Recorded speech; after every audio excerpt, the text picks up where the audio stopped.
All right, so it's Katura back again with SISU Biz, and I have got Stephen on here from Western Market with me. So we are going to be talking with him about Western Market, but let's start out with just a little recap so that even Stephen knows what SISU is. So SISU is a part of our Finnish heritage. So in our family, my husband's Finnish.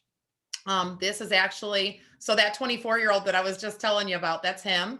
He's got a twin sister. And then Okay. this is my 16-year-old son, Jared, there, and then Kaya and Thea. And this was at my son's wedding. My husband is over there. So my Awesome. husband's Finnish. And as early as the 1500s, the Finns talk about Sisu. And even in an 18th century dictionary, they called Sisu Kunda is like the place in the human body where strong emotions originate. So Sisu is really very entrenched in being Finnish. So for them, it means, roughly translated, it means strength in the face of adversity. But, it really resilience, tenacity, determination. So what we decided was we wanted to really do a family podcast that was dedicated to celebrating what we see as like that Sisu spirit in others, regardless of their background, their ethnicity. I don't know. It'd be impossible for me to know anybody that is or isn't Finnish. So just by looking at them. So for us, it's really about just recognizing that spirit. So that's really what Sisu is. It's actually my husband and I and the twins, the 24-year-olds, when they went off to college, we actually went and got it as a tattoo together. So the four of us have a tattoo of that Sisu Okay. designed by a tattoo artist for us. And it's just supposed to be, like when you get knocked down, you just get back up. So I guess that my first question for you is, kind of, what has been the key? So I love this picture. So I use this picture because I thought it was such a cool, Sure. Yeah.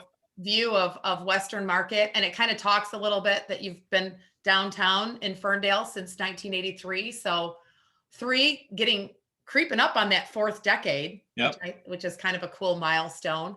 Um, Yep. so, Yep. Western Market, what has been, your key to keeping the company's commitment to the public intact during this pandemic? Because, for me, like when I was thinking of you, I was thinking of that integrity mindset. So for me, Right. it's that, what, even though it's because I don't think like grocery stores specifically get enough credit. And they definitely have gotten some credit, but I don't think they get enough for how important they are to our communities and how important it was that you guys were like, yeah, we're not going to stay home and stay safe. We're going to go there and we're going to work and we're going to continue to Right. deliver on this for our Right. communities. So Right. where does that, like, how did you just persevere and get through that? Well, it hasn't been easy. It's been a tough road. I tell people like it's tough if you're doing things big word, and it means a lot.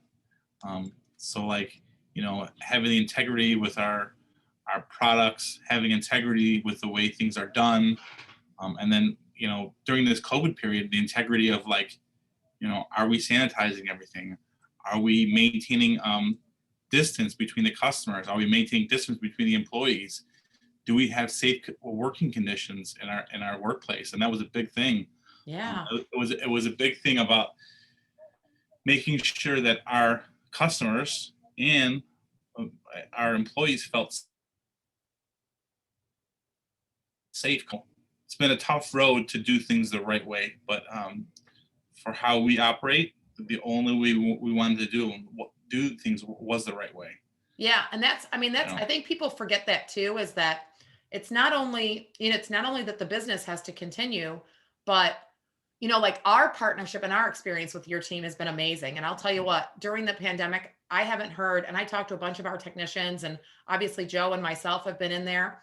And even in the height of it, they were always so like positive and upbeat and, just there didn't seem to be any hesitation. And for us, that was like integrity throughout. So that becomes like it's a part of the like the culture of your team, that your Right. team obviously felt very much the same way, that they were Right. like, okay, we know that these guys are doing what they have to do to protect us, and we need to be here for our community. And it gets me choked up because I just think that's so amazing that you've been able to build like that kind of a culture within your team, because it really is like it's everybody. It's all of your team that's been willing to go out there and put themselves in harm's way to keep, food, literally food on the tables of Yes. your community during this pandemic.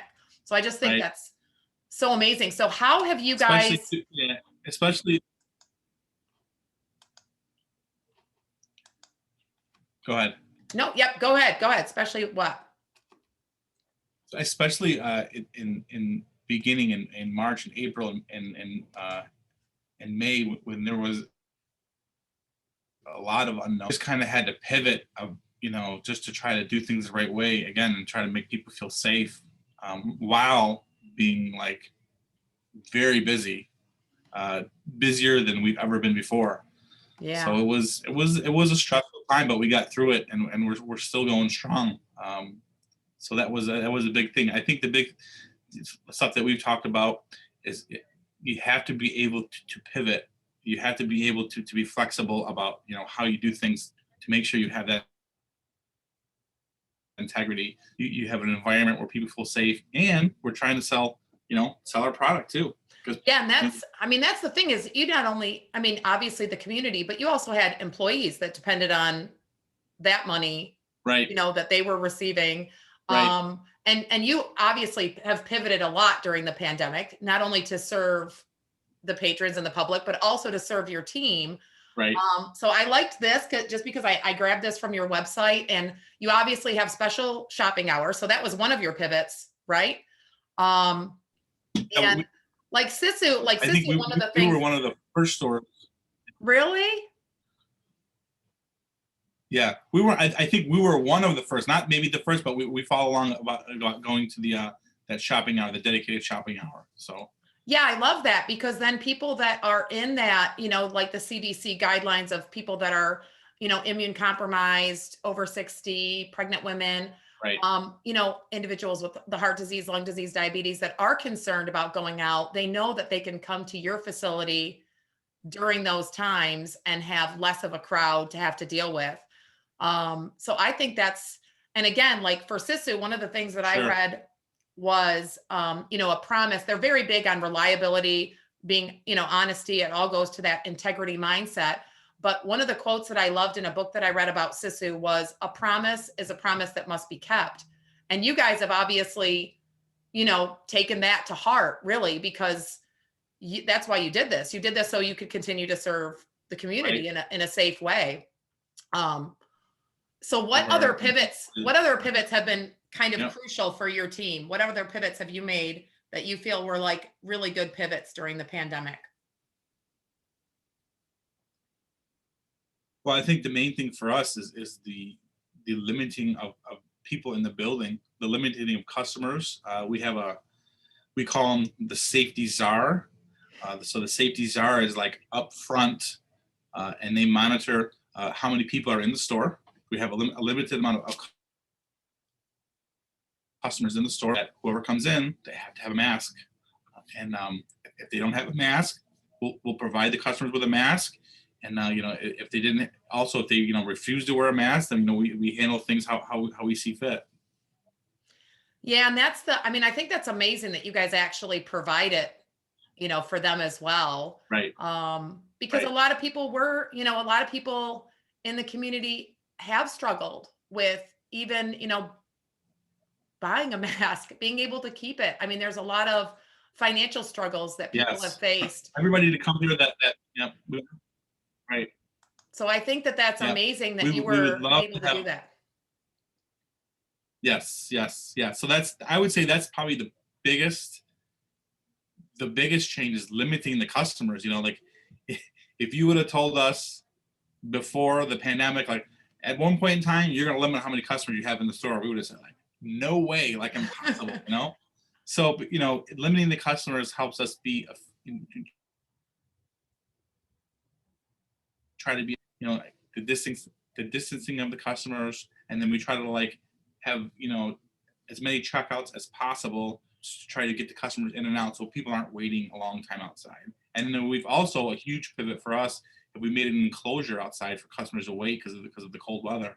Oh yeah, I saw that. I saw that up front. Um, Yes.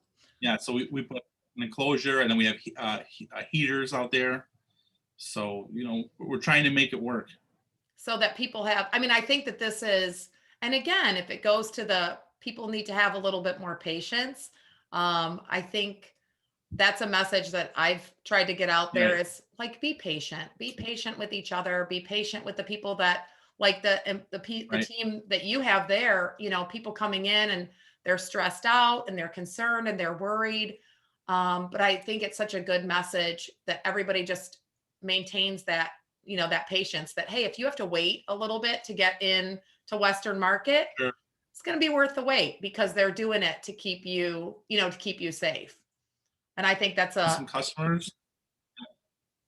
There's definitely been some, yeah.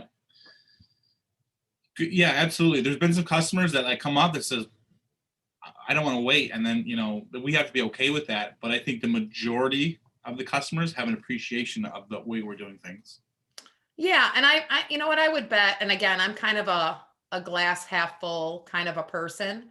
So I would bet that some of those Yeah. people that decide that they can't wait, maybe come back after they realize, Right. after they think about it. You know what I mean? People do things in the heat of the moment, but when they stop and Right. actually think about it, and kind of search their hearts and they're like, why did these guys do that? Like, why do they want me to wait? Well, it's because we're trying to keep you safe. We're trying to maintain that Definitely. distance that is required to try to keep as many of our customers and your team safe as well. Yep. Absolutely. So that actually kind of brings me to my next slide that I have for you is two of the things that I saw on your, obviously this is a picture of Joe that he was actually servicing and sanitizing one of the ATM machine up front.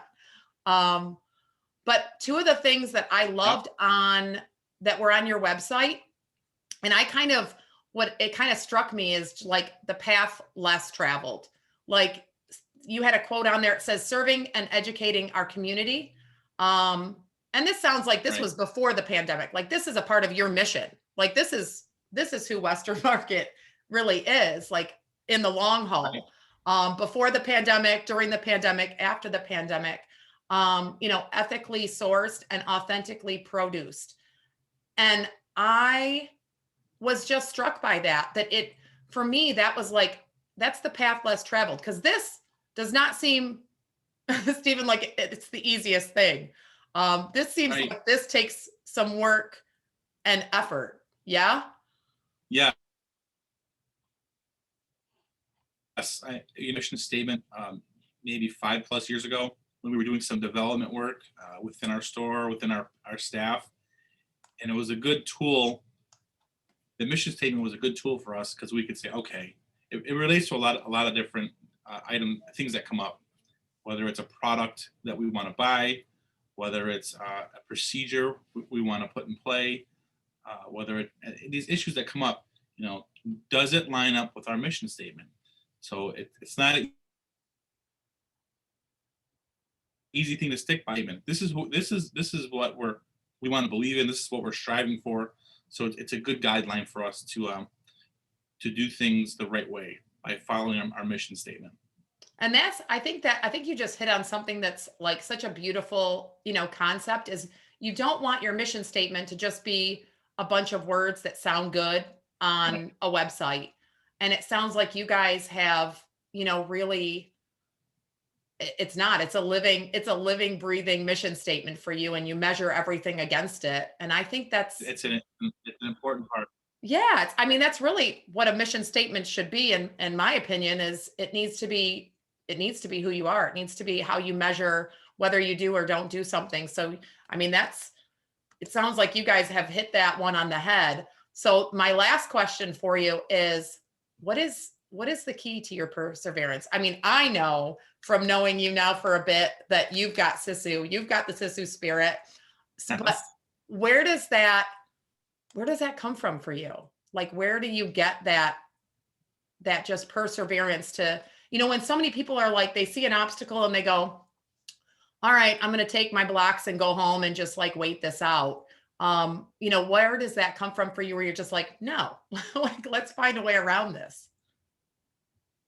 I think for me personally, it's been some life experiences, and I know that anything anything that you want to be successful in this relationships, finance, uh, anything in life, you must work at it to be better, to try to get better, and then you have to put the time and effort into it. So like for me, growing up in the business, I've been here a long time. So I've really seen the business develop and grow, and I want to continue that, for my future also. So that's how I'm looking to persevere every day, and then looking towards the future here and have success. Yeah, because this is a family business for you. So you've seen this over the last three, creeping up on Right. 4 decades. Yeah. Yeah. Well, the business is as old as I am. So, Is it so really? That's yeah. So awesome. yes, yes, like same year, same year. So I really grew up in the business. I've seen a lot of changes and have a lot of worked with a lot of people here and have a lot of great people that have worked here, and people that I've learned from, and then learning like on the job and all the time to help me be a better person, be a better manager, be a better owner. So it's just going to help me, for my future. You've built an extended family there at Western Market, I would Yes, say. A, absolutely, a pretty cool absolutely. one. Yep. So, last Yes. thing, so for anybody that wants to come and visit Western Market and get some groceries, get some food, and do it in a safe way, where do they find you?